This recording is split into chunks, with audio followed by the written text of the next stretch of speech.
Welcome to Find Myself Free, the podcast. I'm Ellie Young, alcohol-free life coach, mom, and athlete. I'm dedicated to helping others change their relationship to alcohol by sharing my journey of transformation. Fascinated by my own capacity for change after decades of gray area drinking, I'm passionate about sharing what I've learned from neuroscience and positive psychology to help you break free from the drinking cycle and unlock your true potential. Hear my personal stories of triumph and struggle as I navigate raising two boys, finding myself after 40, building a business, and doing it all alcohol free. From women's health and cycle syncing to fasting and biohacking, this podcast is your roadmap to a healthier, purpose filled life that starts with changing your relationship to alcohol. It's time to embrace change, find balance, and create the life you were meant for. Welcome to Find Myself Free.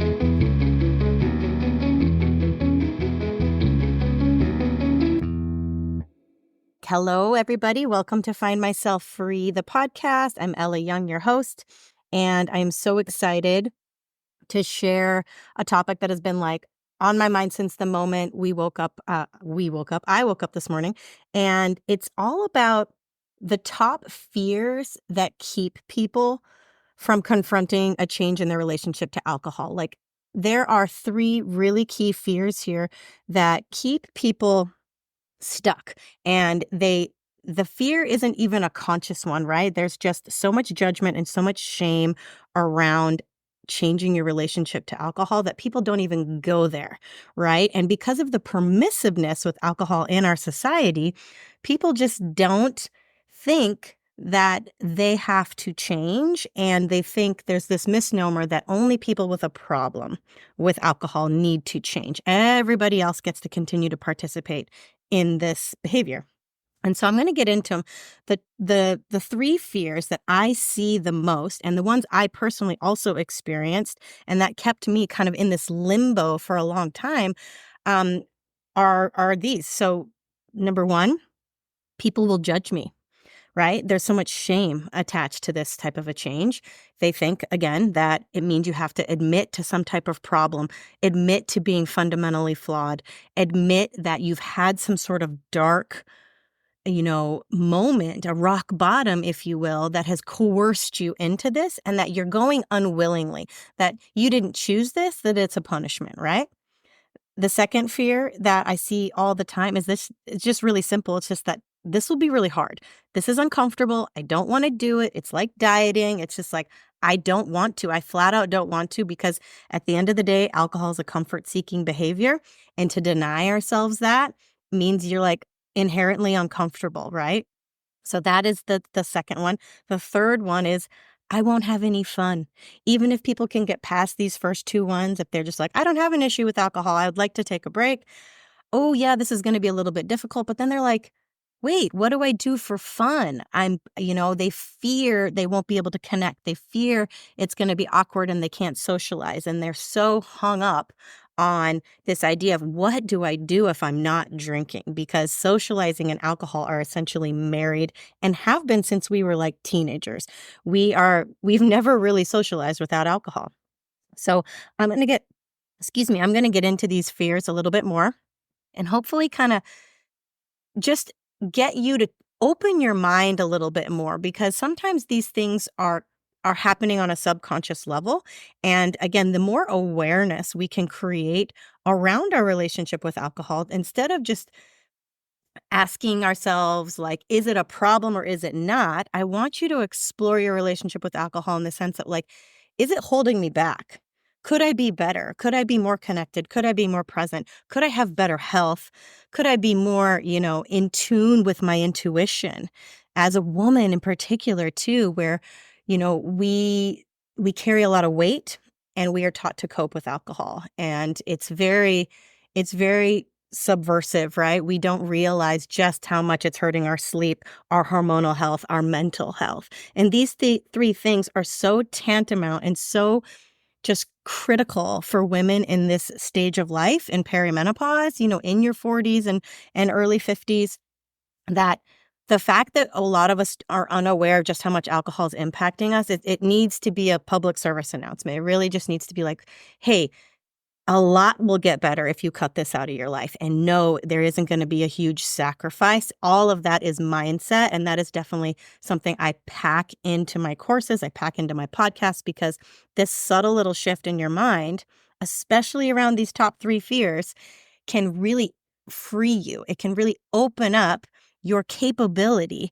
for approaching a change as big as this one. And it is a big one. I don't want you to underestimate how difficult it is because of the ubiquitousness of alcohol in our culture. Like, it's really and that is what's so scary about it, right? So the first fear is people will judge me.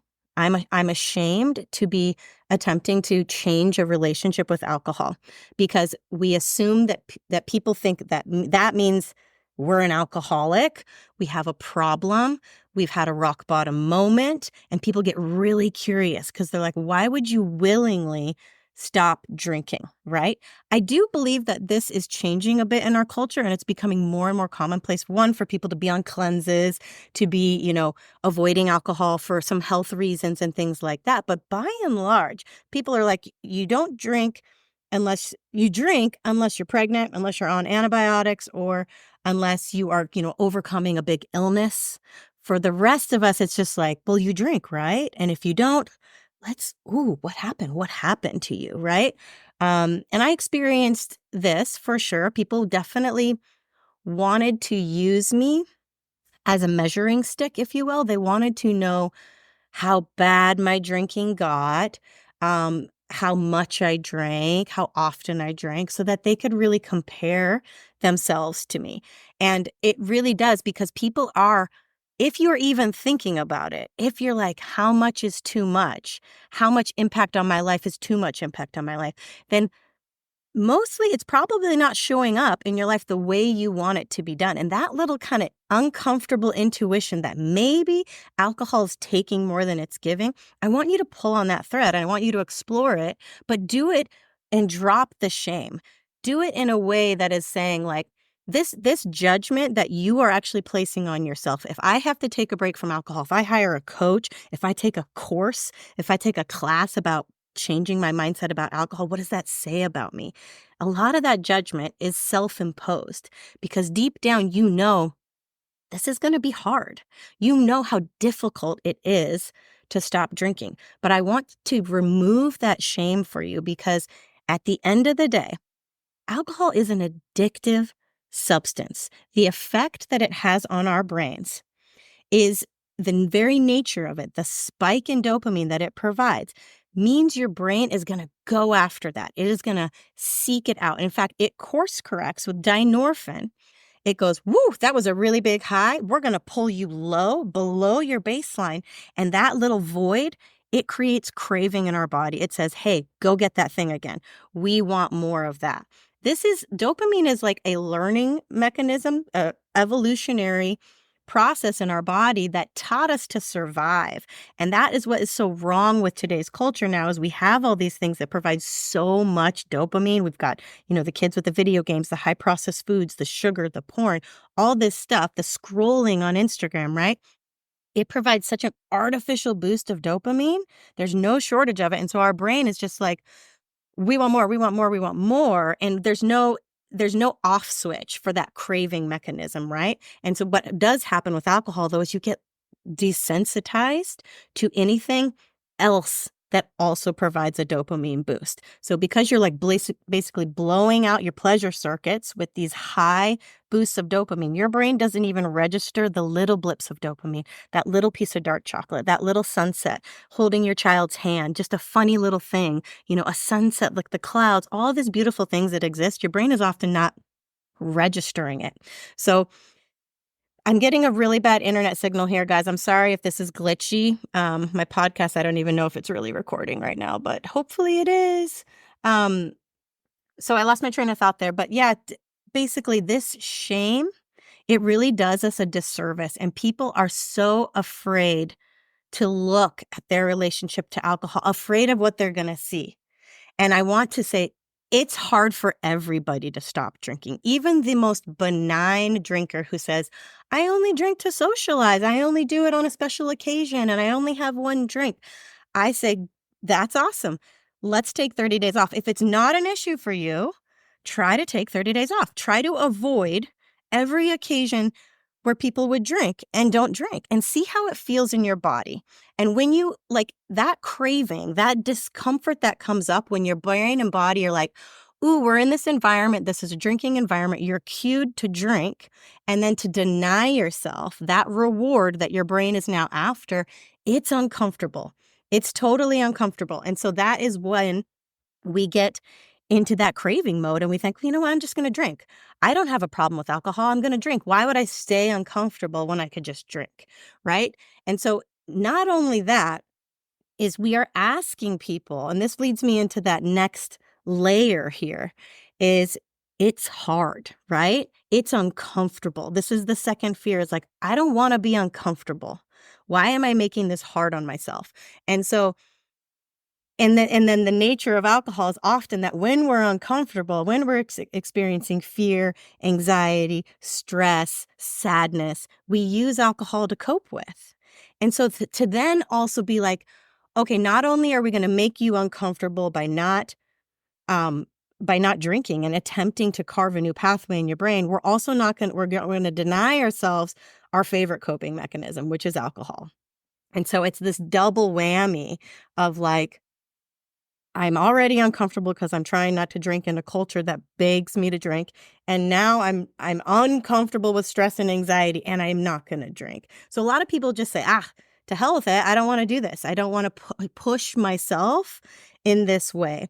And I get that. I get that. And it is difficult to find the space in which you are motivated to stay in that discomfort, to be willing to change the meaning. And this is how I coach my clients of, yes, it's going to be awkward. Yes, it's going to be difficult. And that is because change is essentially a new neural pathway in your brain. Our brains are incredibly adaptive and efficient. They really, really want to be as efficient as possible. So they want habits, they want loops, they want patterns that they recognize so they can put it on autopilot and not have to use any other energy. They can save energy for other new processes in the brain that are going to challenge and stimulate you another way that they're not familiar with. I'm like, okay, we have to do all this thinking.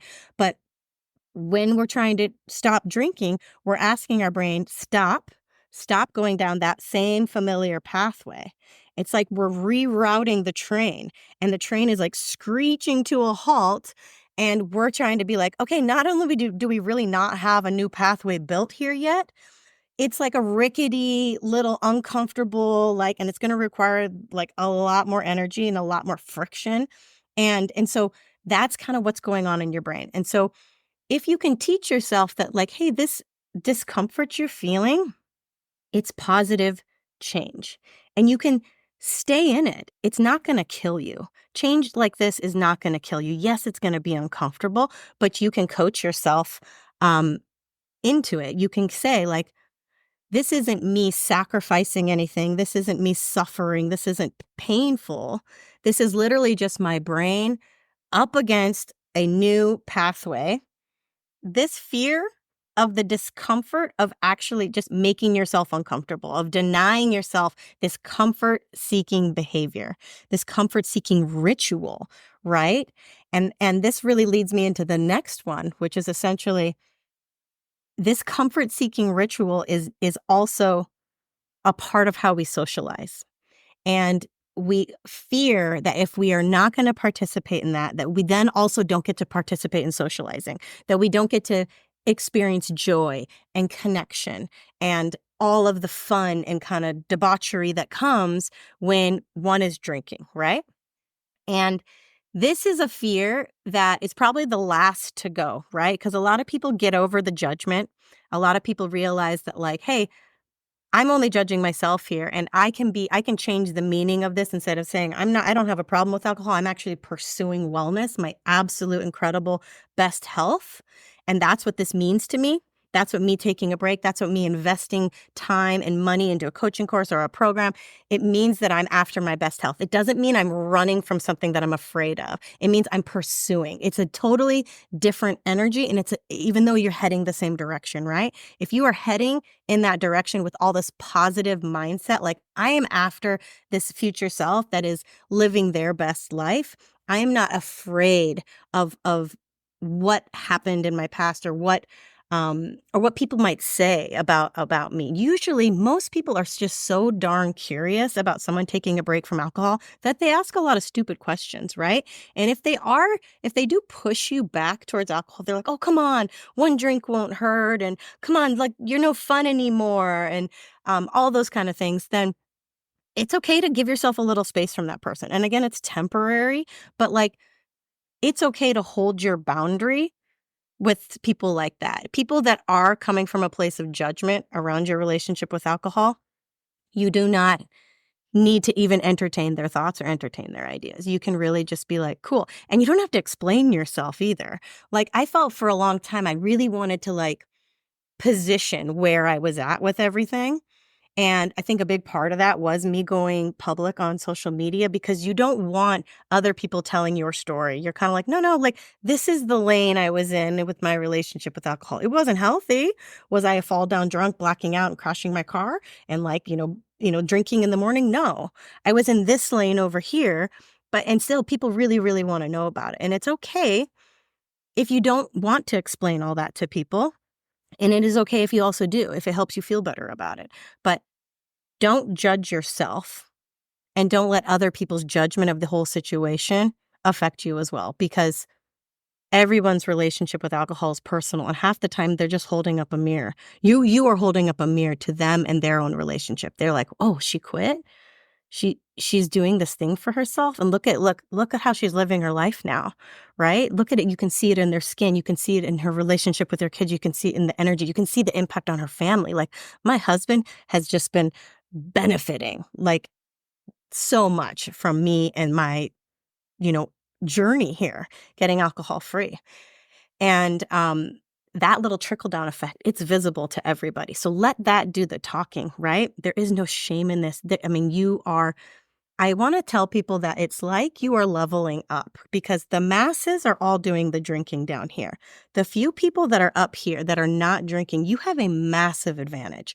Your brain is no longer under the influence of a neurotoxin that wrecks your mental health, that wrecks your hormonal health, that wrecks your physical health, right? That causes cancer.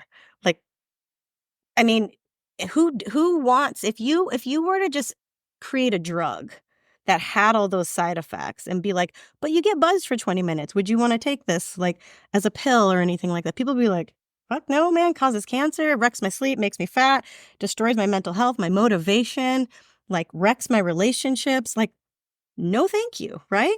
Or what if they put that on the bottle? What if they put that on the side bottle? Like, hey, side effects include this, that, and the other thing. I used to joke too, like, what if they had an infomercial the way they do with like pharmaceuticals, where they said at the end, like, here's all of the, you know, side effects of this drug, and they do it in that monotone voice, and they listed all the bad things that happen with alcohol. You probably wouldn't want to drink it, right? But because of the permissiveness in our culture and because of the just, we don't ask anybody to change anything about it unless you're blacked out, getting DUIs, destroying your family, right? And even then, people are still like, maybe just cut back, but stop drinking forever? Why would you do that? Don't punish yourself in that way. Okay. Oh, so we're moving on to the next phase, which was like, I won't have fun if I can't drink, right? And I'm afraid I won't ever be able to socialize again. And this is awkward. It is a new learned behavior. It is a new skill that you do have to learn and you do have to practice with yourself, but it is 100% possible to enjoy yourself alcohol free. Now I can tell you all about it, but until you go and try it, it's going to be a fear. It's going to be this like fear that you have, like, how am I going to, because we've relied on it for so long.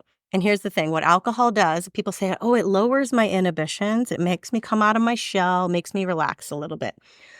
What that effect is it actually is numbing your prefrontal cortex. This is the most evolved part of our brain. This is the rationalizing part, the reasoning part, the impulse control, it's everything that makes us evolved as humans. And so when you take that offline, we go back to our base instincts, right? And a lot of people feel that numbing as like a relief, right? They're like, "Oh, I can relax." And instead, I want to remind you, like, that part of your brain is there to keep you safe. It is there to keep you from being impulsive, to keep you from making stupid decisions, to keep you from blurting out something that you don't want to say. And it's a lot of people say, "Oh, so my true self comes out." It's not your true self. It is like we are meant to be monitored. We have an actual like filter in our brain that is designed to keep you safe. And when we take that offline, bad things happen. And so this idea that you need it to come out of your shell and be yourself, it's not real. You just haven't ever socialized without it. We start socializing, going out to parties in our high school years, ripe with insecurities, and then we are like, here's alcohol. So we never learn to manage that natural social anxiety, which, by the way, you totally get over eventually. You get your prop in hand, you get your non-alcoholic drink in hand, you start talking to people, and you wouldn't believe how much of the ritual of socializing doesn't actually have to be about the alcohol. You get to connect with people. There's still great music. There's still a beautiful setting. But yeah, it doesn't last as long as it would. You're not going to want to stay at a place for 3, 4 hours into the wee hours and stay in the same space. I always think this is so interesting about alcohol. Alcohol keeps you still. It keeps you static. It keeps you from growing and expanding and like living your life. You stay in one little spot and get progressively drunker, and you think everything's getting funnier, and you think you might look great and confident, and the thing is, and like at the end of the night, you're like, Have you ever seen when you see photos of yourself from hours after hours of drinking, you're like, man, I thought I was really like cool and hip that night and looking good and stuff, and then you see yourself and you're like, yikes, that's what I look like, and you go to the bathroom and your eyes are red and you're flushed and you just look swollen and puffy, and you're just, ugh, this is what alcohol does to you. It's and so I also want to beg this question, like, are you really having fun when you're drinking, when you're socializing, right? Is it the alcohol? Or is it that, hey, I'm actually connecting with my friends and I'm in this great place? So you can participate in the ritual of socializing and remove the alcohol, and you still get to have all that stuff. You don't have to throw all the baby out with the bathwater, right? In the beginning, though, you might need to separate yourself from those experiences if it is too triggering, right? If it is so overwhelming, the urge to drink in those situations, that you need to maybe give yourself a little break or a little space. But I say, go into those environments and have an escape route ready. Tell yourself, if I get uncomfortable, if the cravings become too much, or if I just am annoyed with people. And what often you find out, though, is like, maybe you don't like to do the same things now that you're alcohol free. Yes, going to sit in a bar for 3 hours doesn't sound that interesting if you're alcohol free. It really doesn't. So it opens up your world to a completely new experience, because you're like, I don't want to do these things. I don't want to be like the masses who go sit and use a neurotoxin to experience life through booze goggles. I want to go do all these other cool things. I also want to be able to sleep like a champ and wake up the next morning and feel good. I don't want to sacrifice so many hours to this substance and then be in recovery from that substance. I want to go live my life, right? I'm a mom. I'm busy. I got stuff to do. I do not have time for a hangover, right? And I wasted so many years being hungover and drinking, thinking it was the reward, thinking it was the best way on a Friday night like it is tonight to go and like cap off my week and start drinking. What time is it? It is 12:42. Might have been considering starting drinking. It's summer, and it was a Friday night afternoon. Heck yeah, I would have been like, let's go to the beach, let's start drinking. And I would have been sloppy by around dinner time, and I would have ordered bad food, and I would have been like, not done a great job taking care of my kids coming back from the beach. It would have been a sandy mess. I would have like, bleh, just let them play video games and just, that's, and instead, I've got lots of fun plans for my kids tonight. I can't wait to connect with them and go do all the things we have planned for tonight, instead of just being like, and now I'm drinking. right? So there's a lot going on here, and I want to can tell you that your fears are completely normal. They are completely natural. And it's okay to look at them and just become aware of them and be like, oh, isn't that interesting? Like, I thought people were going to judge me. I'm actually judging myself. I'm afraid. I'm afraid of a label. I'm afraid of how difficult it's going to be. I'm afraid of what that means to me. And does this mean I have a problem? Does this mean I'm flawed? No, alcohol is an addictive substance. There's nothing wrong with you, right? Is it difficult? Yes, because it's been conditioned into our lives and you are breaking the mold. You are changing your brain and growth is inherently uncomfortable. So embrace that discomfort and say, this is me changing. This is me growing. This is positive in my life. And the more you can lean into that and be like, I'm doing something amazing for myself. And you know what drinking does. You know that life. You know what that world looks like. You don't know what this other path looks like. Getting alcohol free at 40, that's how old I was when I did it. I was 39 actually, just before my 40th birthday. It's like I'm a newborn baby in this world again. I am so excited. I am chasing down passions and purpose now like I never have. And it is fulfilling and incredible. And I want that for all of you. So if you are ready to kickstart your break, I have a course for that. I have a course that has the exact lessons that took me from being literally a daily drinker, daily gray area drinker for decades to being over 3.5 years alcohol free. And I do not feel deprived. I don't feel like I'm missing out. In fact, I feel so grateful and I feel so happy. I never have to drink again. And I want other people to join me because it has been the best gift. And I want to share it with you all. So check out the Brave course. It's at my website, findmyselffree.com, and I would love to see you there. This summer, I know it's a big boozy summer. Perhaps you're waiting to the end of summer because you're like, I can't stop drinking in the middle of summer. Who does that, right? I have all this socializing to do. I have all this joy to live. But to me, summer is the best time because you have all this access to beautiful things to go and distract yourself with. And you can experience it alcohol-free and wait till you experience it alcohol-free. You think alcohol enhances it, it's actually dulling your senses. Like I said earlier, it dulls your brain. It limits the amount of information that you are able to take in. When you are alcohol-free, you experience it all, and it's incredible. I want that for you. So thank you all for being here today. As always, it's been an honor and a privilege, and I hope you have an amazing weekend. Check out the Brave course if you are ready to kickstart your break, and join me. All right. Until next time, I'm with you. You got this.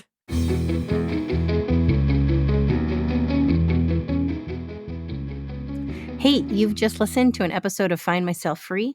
And if some part of this left you wanting more, if your curiosity has been piqued and your intuition is telling you, I'm ready for more, then check out my coaching offers at findmyselffree.com. I have the Brave course to help you break free from booze. And I designed this course with the exact lessons that led to my transformation.